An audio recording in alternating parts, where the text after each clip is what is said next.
self-care and our own experiences, it's important that we're comfortable with one another. And I realized that at this point, you've only known me for about 5 minutes.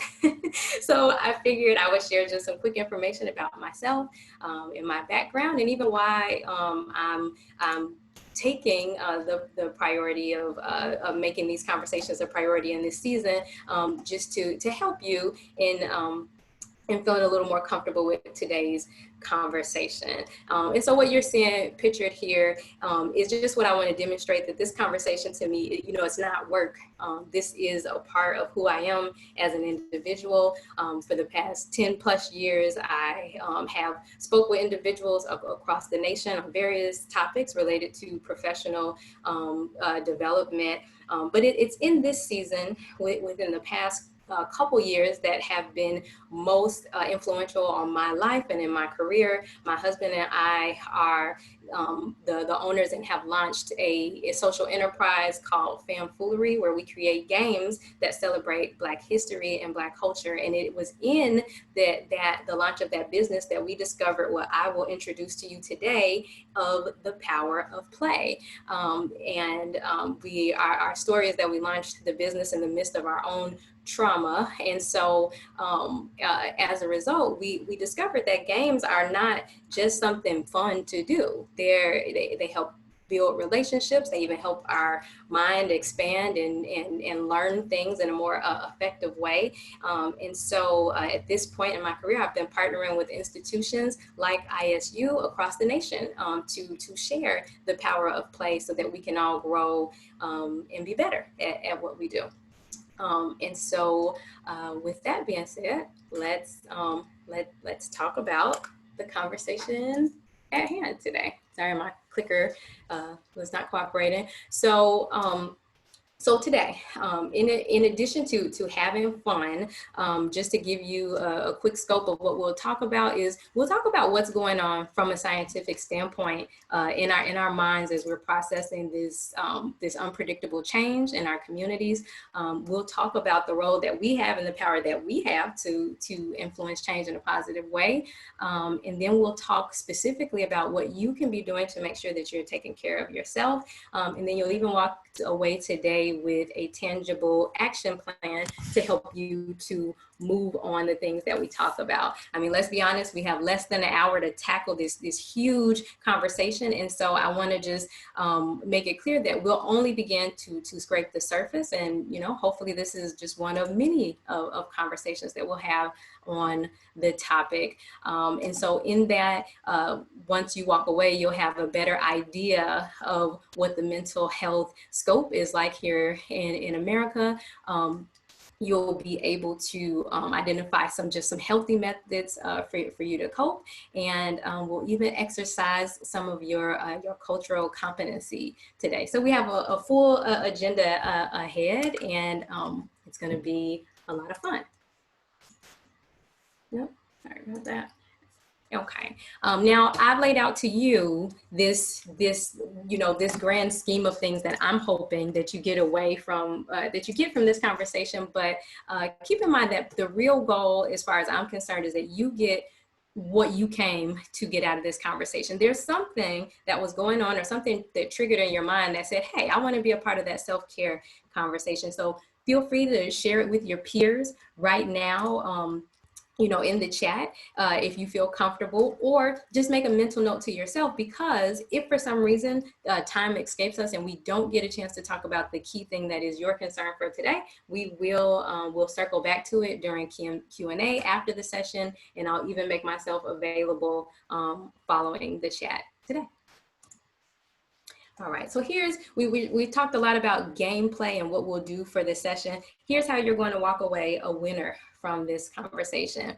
If you hear me reference things that you already know or aware of, just keep a tally of your score, because this will be a number that we share at the end of today's session. So just mark 1 point for yourself. If you learn something new as we talk today, go ahead and make a second tally for yourself. And the last way that you can win is if you're thinking like, oh, this would be perfect to share with such and such, this person that I know. Make a note of that and write down the person so you actually remember to share it. But these are all ways that you can gain points to win and make your time the most worthwhile for today's conversation. All right. So here's what we know already about what is going on, right here in America, in our nation, in terms of mental health. Pause for a moment and think about how has your life been impacted in any way by a mental illness. This may not be you directly, it may be just someone that you know, but again, based on what we know statistically is that 1 in 4 of us suffer from an issue related to mental illness. So again, that means 2 or 3 of us on the call are directly impacted on a day-to-day basis. Something else that we also know, unfortunately, is that mental health the condition is worsening, and this is pre-COVID across the nation. Suicidal ideation, which means just the thought of committing suicide, is increasing, and over 10 million adults report that they have an unmet need related to their mental health and wellness. And so I'm sharing some of these statistics to bring home the fact that if mental illness is a part of your life, you're certainly not alone by any means.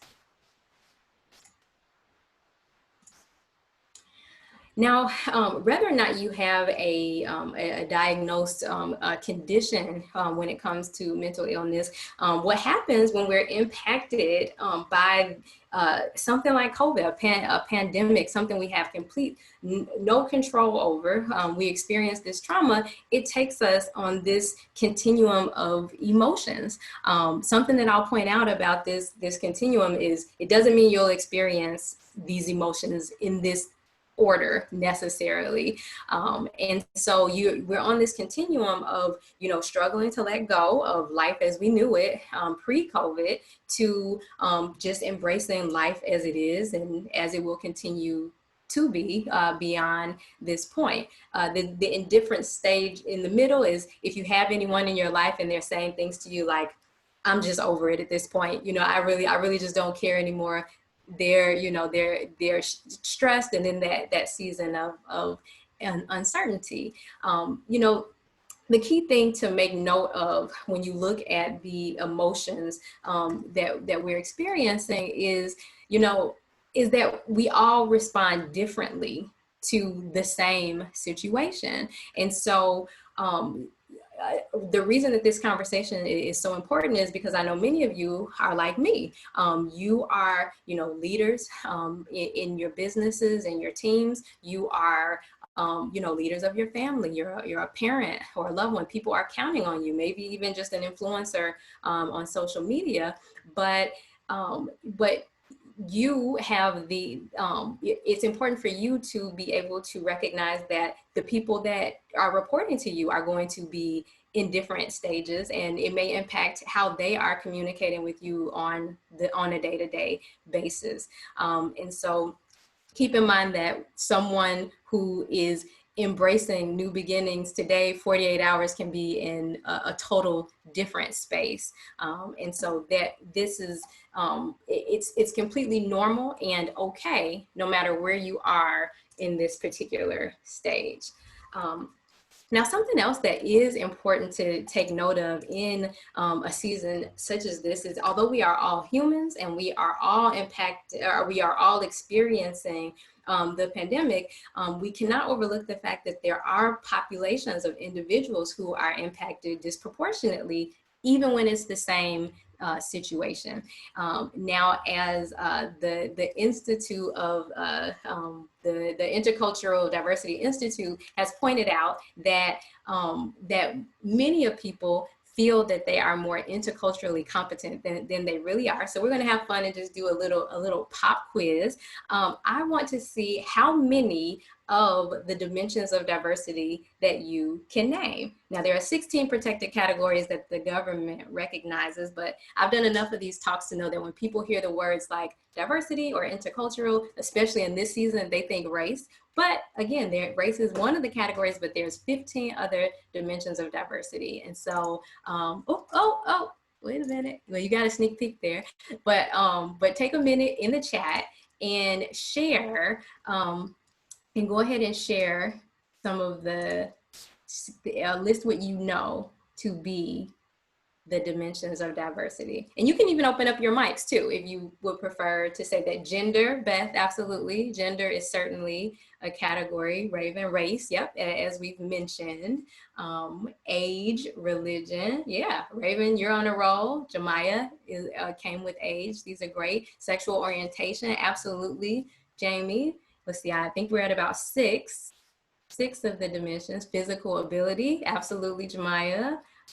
Yes, social economic status, age, ability. Peter said he's going to close out the conversation. He listed about 4. Excellent work here. Age, ability, military status, immigration status. Okay, good. We are talking with some people who know diversity. So here is this list goes beyond the 16 recognized areas, just because some of these sectors get a little more specific. I will point out to you, notice that in the beginning of our conversation, everyone went to the dimensions of diversity we can see, and that's normal for these conversations: age, gender, but the bulk of the items on this list are items that you can't see. I think it's important to point out in a conversation about self-care, because sometimes people are impacted and you just don't know. And so the connection to our conversation today, again, when you're thinking about the people in your community and in your lives, while we are all impacted, there is a lot of attention called to the fact that that individuals who are older in age, or who already have pre-existing conditions are impacted disproportionately.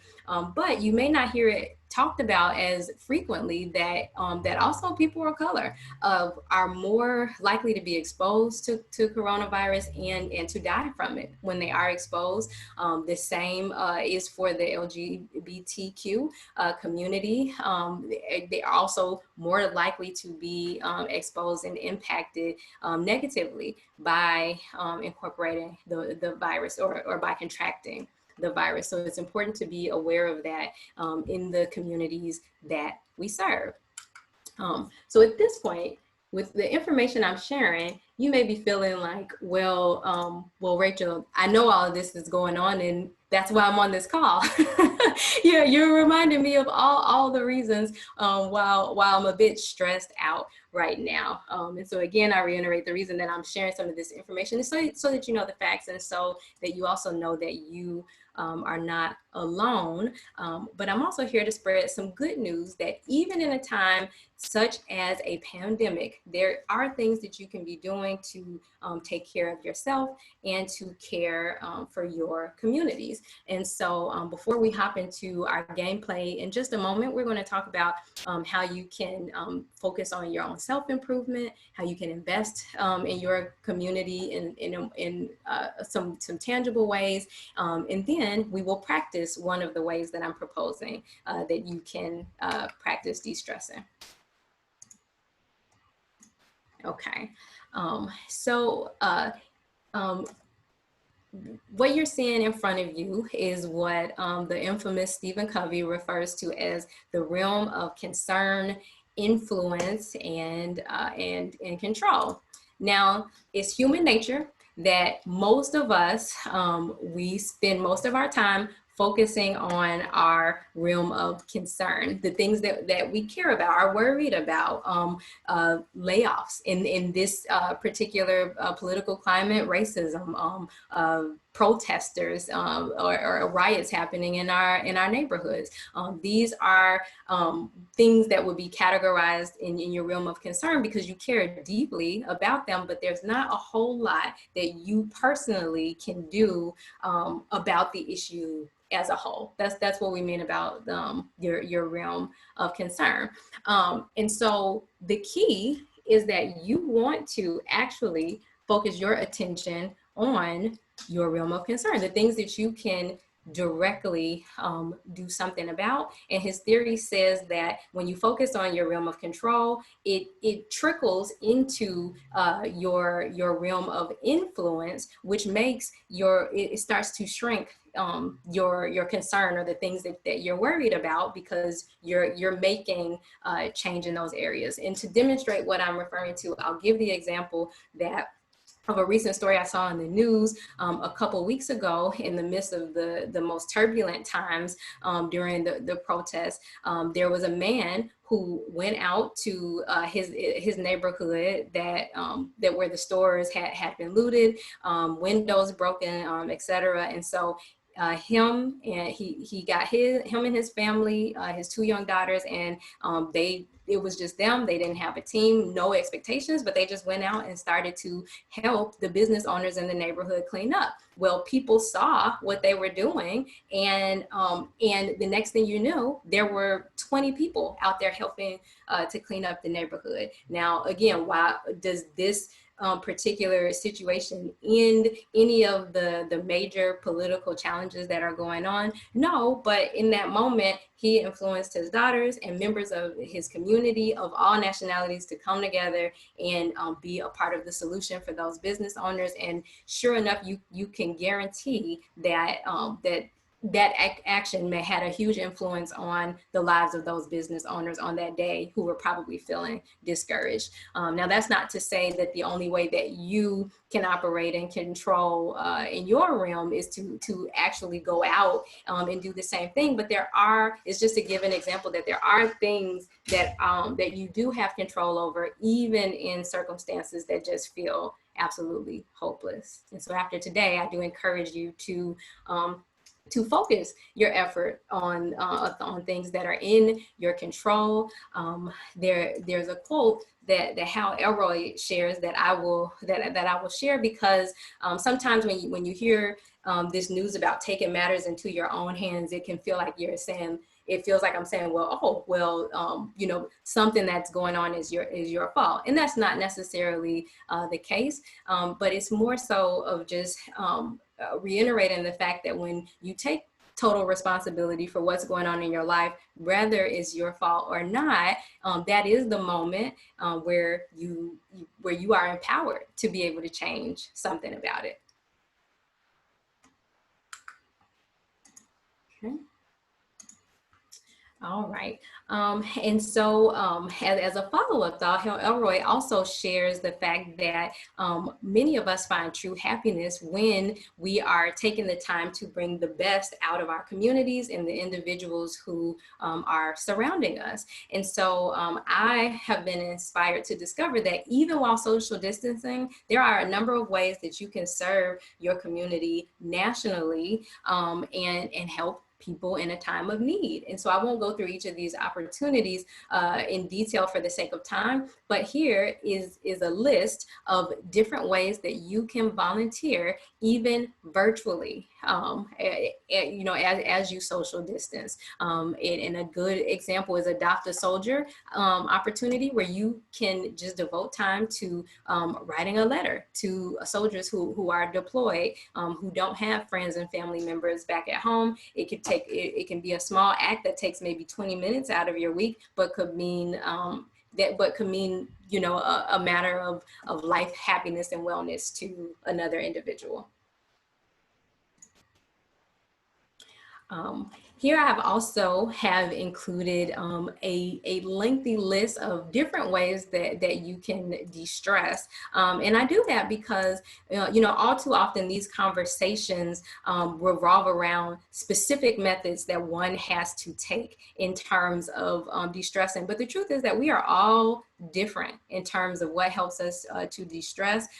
Everyone is not interested in, attending a yoga session or meditating. Maybe for you, it's the opposite of a quiet room that helps you to de-stress, and you want to blast your music, and that is okay. But the key is to experiment, and I've put some activities here that you can experiment with to incorporate one or two of these activities into your day every day. And the ones that seem to really help you to de-stress in this season, incorporate them regularly into your routine. And as we conclude today, I've provided a chart that you can use to map out some of the actions that you will continue to take after our conversation.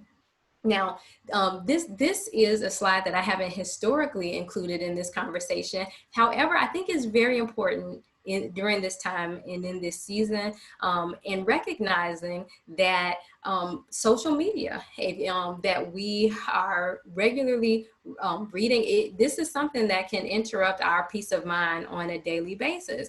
And so I want to encourage you to know that it is totally okay to unfollow and even just not respond to content that you see come across your feed that is causing you stress. And I share that because I want you to know that there are not many people who convert believers into thinking like them over social media. Most people who are looking to change the way that they think in some way, they're not commenting on your post to get insight. And so I just share that so that to say it's probably not worth your energy to get into a long back and forth argument with someone via social media, especially someone that you don't know. So at any point in time, it's okay for you to mute images and videos, even from people who are your friends that you don't want to necessarily completely disconnect from. But if it's causing you a lot of stress,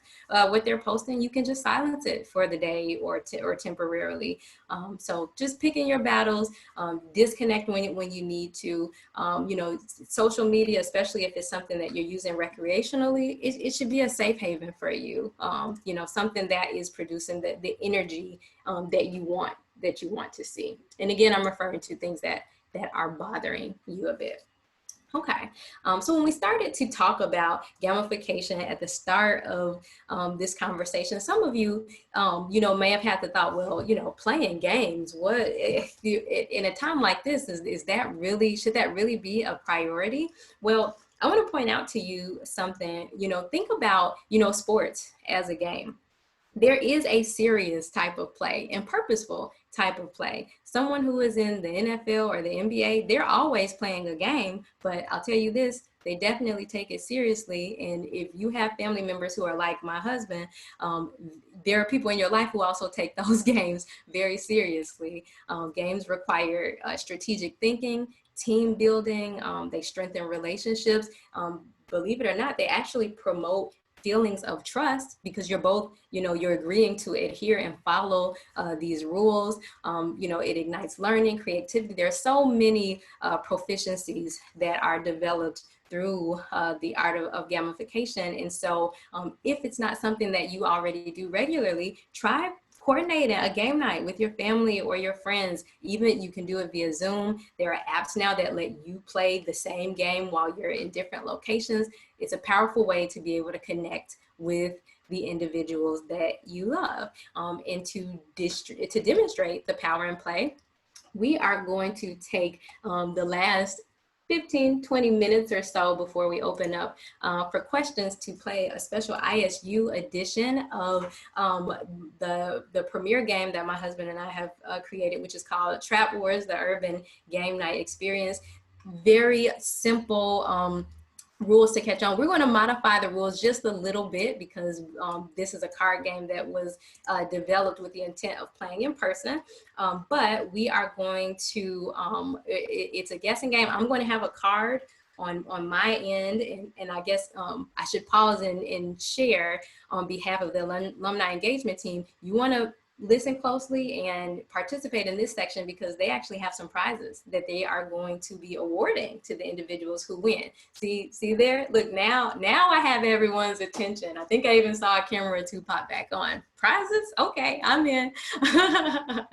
And Beth, did you have a question or comment? I saw your hand go up. Or are you just saying you're down for the game? I was just high-fiving for okay. Oh yeah, virtual high five. I love it.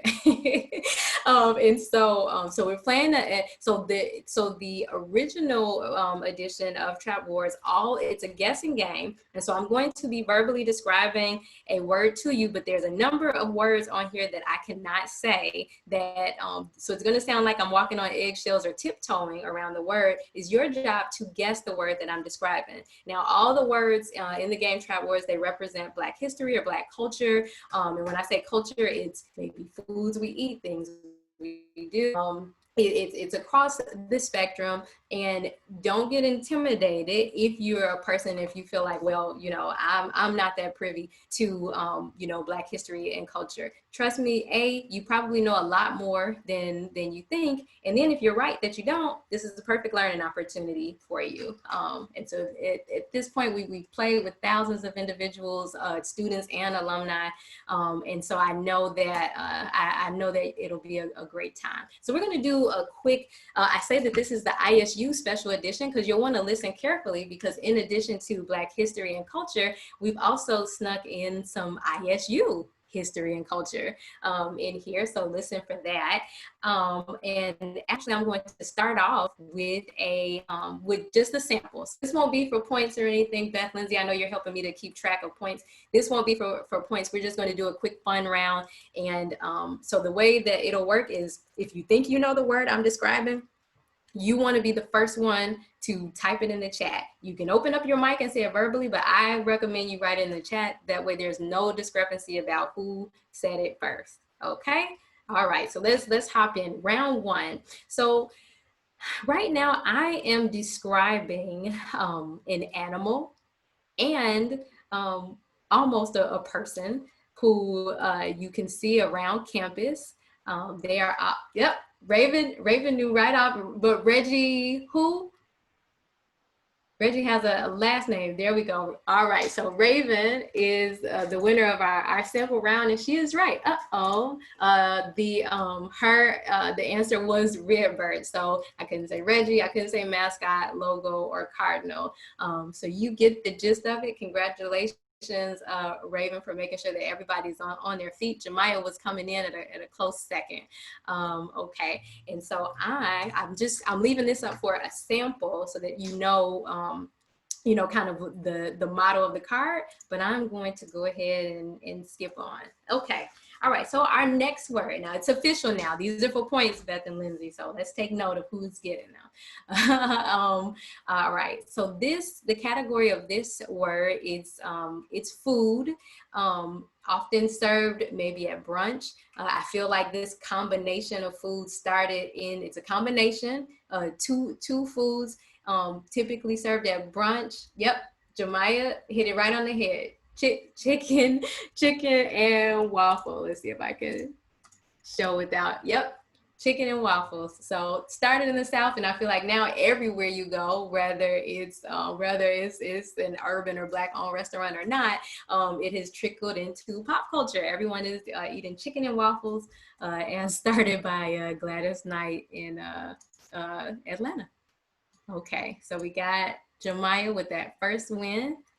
All right, let's go. Okay, so this is now we're shifting into some history.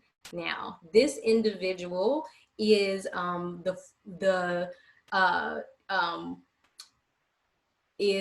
person who was allowed to play a sport that involves a bat. There's not many sports that involve a bat. And so this individual was, there, Raven, there you go.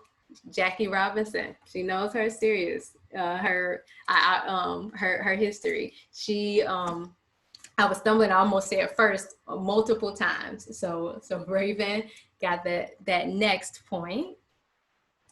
Okay. All right. All right. So next round. I'm having trouble seeing where my chat is. I click on chat and I don't see a place to put my answer in. I had that right, but. Oh yeah. So Catherine, if you look under, you should see a chat box at the very bottom. It'll, if you click on it, you can write text. Oh, now it's up there. Yeah. Okay. It wasn't up there a minute ago. Okay. Oh, no, it's okay. And actually anyone else, if you're having, I should have done a call in the beginning to make sure we want everyone to have a fair chance and getting their points. If anyone else is having any issues with finding the navigation to be able to type your answer, you can send a direct message to Lindsay and Lindsay or Beth. I think their names should pop up as hosts. You can send a message to them and they'll help you get situated. All right. All right, so this next word is the food category again. It's served on campus. People will travel to from out of town, and maybe they'll get this from ISU's campus even before they come back and visit their own classes. No, Catherine, is something that's specifically known for on ISU's campus. And okay, yep, Jemiah hit it right on the hand. It hit Avantis. I was trying to hit around. I was trying to hint around at the gondola, but I couldn't say bread or any of those keywords that you would normally want to say. All right, my favorite old places, Jemiah said. Yes, everyone loves the gondola. Okay, let's see. And what was it? Did we ever find out? Is it pop or soda? What do they put in that bread? Okay. Our next word. This is a special occasion and is very timely because it just took place. It's an occasion that many people that we celebrate in history that many people didn't know about before. Yep, Raven. I believe Raven got it first. Juneteenth, yes, an important holiday that many people may not have been aware of before our recent political climate. So, as I was saying, glass half full, there are some good things that are coming from turbulent times. I didn't know about it until I moved to Texas in '88. Okay. So Texas, it's a state holiday here. Oh, already, even before now, it's recognized as for years and years, it's been a state holiday. That's great. Hopefully, some of us will start to lead in your example. So June 19th, 1865 is the day where Black people were included into that emancipation of freedom in the U.S. Well, it was actually in 1863, but somehow people in Texas didn't know about it until 1865. So that's true. Right, that's true. And the somehow is probably because most of them weren't allowed to learn how to read. Is part of that information. That's right, Catherine. Thank you. She's taking my history lesson here to the next level. Okay. So this this next word now, this next word it's more on the entertainment side. It is a TV show that is about the culture right now. It comes on the same station as if you used to be a Scandal fan or even the NBA playoffs come on this station. And yep, Catherine, you hit it right on the head. Is Blackish with Anthony Anderson and Tracy Ellis Ross. Yeah, and the show has a good run right now. Does anyone know? Type it in the chat. How many seasons are they in now? 4 or 5? Pretty funny too. Okay. Our next word is, this is a duo. So I would categorize this as famous people, a famous duo. And they play a sport like Jackie Robinson, but not that same sport. So it's a famous duo, another sport. It involves hitting a ball, but not with a bat. in this sport, these two individuals. Yeah. Raven's on the roll. Venus and Serena Williams is He's a faster typer than I am. So you knew that one too, Catherine. Good work. Good work. You guys are good. Good. Okay, let's see. What's our score? Why don't we do a score check? Beth, Lindsay, where are we score-wise? So I know how to. So Jemiah has 2, Raven has 3, and Catherine has 1. Okay. All right, ladies. So still anybody's game. I probably have time for maybe at least 3 more cards. Beth, Lindsay, that sounds fair? Okay. I think that's great. Yep. Okay. All right. This one is going to cause you to jog your memory back again to your time on campus. This is the place where everything took place. There's a huge auditorium there where, yep, Jemiah, Jemiah's getting strategic. She's doing abbreviations now for her to make sure she gets it. Yep, the BBC or the Bone Student Center, as Raven typed it out in full. You all are correct. Yeah. Well, actually, the BBC is different than the Bone Student Center. Oh, so thank you. So correction. Yeah, clarification. So I think that point goes to Raven. That's why it's important for both to go in there. All right. The judges have spoken. Jemiah says, boo. She gives the thumbs down. And it's okay. Don't worry, Lindsay. I facilitate virtual game nights regularly, and they always come for the host and the judges on the rules. So it's all in the name of fun. All right. Let's see. All right. Now, this one is an invention that you may not know was created by a Black person. And the summertime is a very timely season to discuss this item. It's something, okay, Raven, yep, Raven has it. It wasn't just any water gun. It is the Super Soaker. Was created by Lonnie Johnson. This is something that I will admit I learned while creating this game. I didn't realize that the Super Soaker was created by a Black person. So just a little fun summertime history for you. All right, Raven's on the roll. Lindsay said, does Raven have the answer key or what? All right, so we're gonna take another blast to the past and history this time around. This individual is known for playing a sport that none of us have talked about so far. So this is a total new category of sport.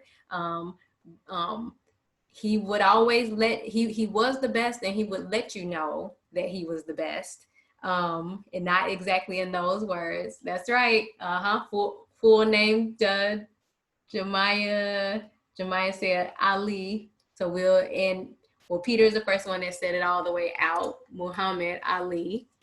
So I couldn't say, you know what I wanted to say right off the bat? I am the greatest. But I looked and saw that is the clue that I couldn't say sting like a bee, but you are right. It's Muhammad Ali. So Lindsay, who should we, let's see, Jemiah. I think Peter got that. He told us who all the way out. Okay. All right. Because we have multiple Alis, because you could have been talking about Layla. Okay. Know, right? I'm afraid to go down and scroll and see what Jemiah might be saying to you now. Oh no, she agrees. It's Peter's point. I know she's a competitor. Yes. Yeah. Oh yeah. And look, Peter is giving us a history lesson too. That Muhammad Ali was actually born Cassius Clay, but he changed his name to Muhammad Ali. Yes. And he converted to Islam. All right. Okay. This next category, we're going back to the fun or entertaining side. This is a song that has actually crossed cultures. So it started off in the play about an orphan, and then one of the most famous rappers of all time turned it into, Raven. Yeah, Raven's. I'm wondering now, Raven, do you have the answer key? I thought that was a tricky one. Good job. Yep, Hard Knock Life. You guys are on a roll. I'm teasing. All right. Okay, so this is going to be our last and final card. I'm looking at the time. We only got about 10 minutes left. So this is going to be our last card for the win, perhaps. And this is something that anybody can use it, but it's especially known in Black culture. We use it probably when we get out of the shower. It's known that we get a little more dry than other cultures, so we will put this on our arms and legs. Well, not it's a certain type, not just, okay, Becca's on the right track with shea butter, but not quite. Yep, Jemiah, it's cocoa butter. But you know what? Who is it that said the shea butter? Becca, you were exactly on the right track, because, you know, and actually I think in more modern times it would be shea butter. You hear shea butter more commonly than the cocoa butter. All right, so that was the last card that I have. So before I close things out, let me turn the floor over to Beth or Lindsay to let us know, where did the scorers end up tallying up?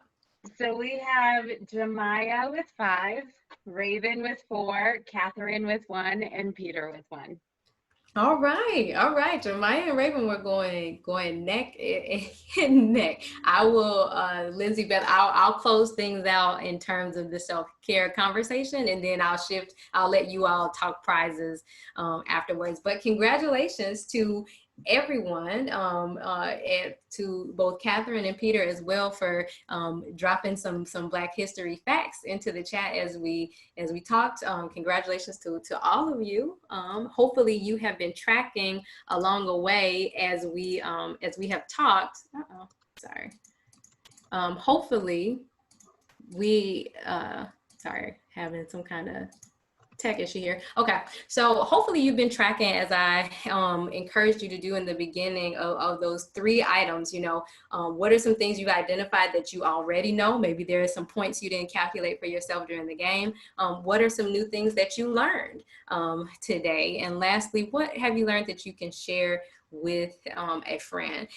If you didn't believe me before I said it, you now know. Look at how much fun we had, and those endorphins that are rolling and brewing inside of you just from a quick 10-15 minutes of gameplay. So imagine what will happen if you schedule an hour of that with your friends in your family. And so here on this final slide, I just wanted to give you a couple tangible ideas about things that you can do in the immediate future, this week, next week, to really just incorporate some self-care into your lives. And even I want you to at least commit to doing something that maybe requires a more longer term commitment, because, you know, whether or not things go back to somewhat normal after COVID or not, self-care, you know, stress as an adult, it's a constant in your life, and it's important that you're doing something to take care of yourself.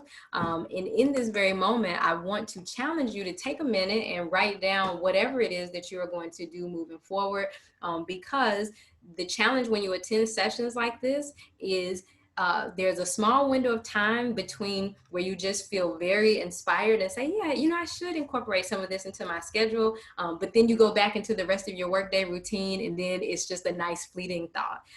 So I encourage you to write it down. That way, when you're done working and with your commitments today, you can stick true to it.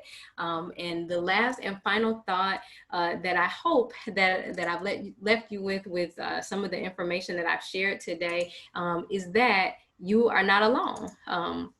In this process, that we are all in this together. While our experiences may not be completely synonymous, that we're in this together, and we can do far more in terms of making progress and pushing past when we stick together. Again, thank you to the Alumni Engagement Committee for entrusting me with this conversation, and I invite and I extend myself to be a resource to you moving forward. Should you have any questions about anything that we talked about today, if you feel like you need more support beyond in terms of self-care, in terms of therapeutic services, if you know, if you feel like you need help beyond where this conversation went today, I invite you to reach out to me or your alumni community for help in a direction that we can point you into. So with that, I'll turn the floor back over to you, Beth and Lindsay. Thank you again.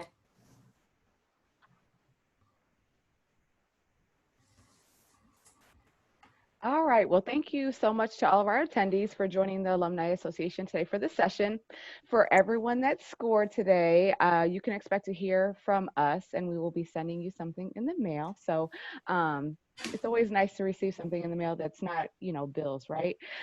You will also be able to find this recording of the webinar at alumni.illinoisstate.edu/virtual. More information about all of our future alumni events and activities can also be found on the Alumni Association website. Thanks again to Rachel Gregoire of Fam Foolery for joining us today and putting this all together. We thank you so very much, and everybody have a great day.